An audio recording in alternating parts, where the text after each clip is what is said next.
Hey, I was sitting in a room of leaders in the senior care space, and one of the things that kept coming up over and over again was this question: why can't we keep good employees?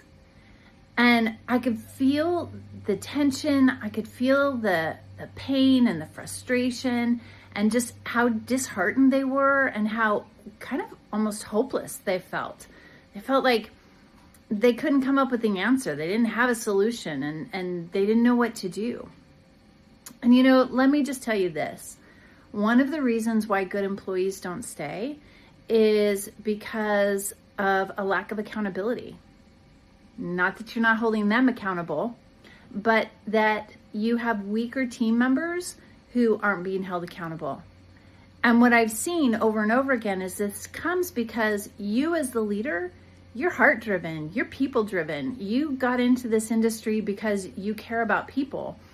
And most likely, you started out as a care professional and have been afforded opportunities for growth and advancement. And now you find yourself in a leadership position and nobody's trained you on how to hold your team accountable.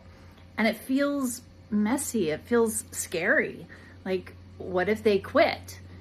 And you're so concerned about losing those people that you're then quietly losing your good people.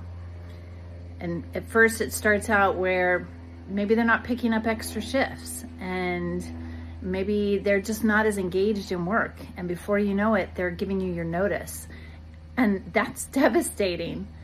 So if you really want to keep your good people, if you want to solve the problem of why do I keep losing good people, learn how to hold everybody accountable.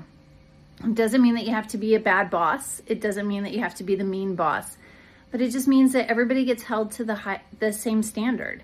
And that comes through your staff meetings, that comes through celebrating what values look like, celebrating what doing a good job looks like. And it means not being afraid to have the conversation of, can we talk?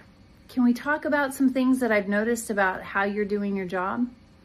If you want help with this, let me know. I know it's not always a great conversation to have, and a lot of leaders don't get trained on how to have it, and I'd love to be a resource for you. All right, bye.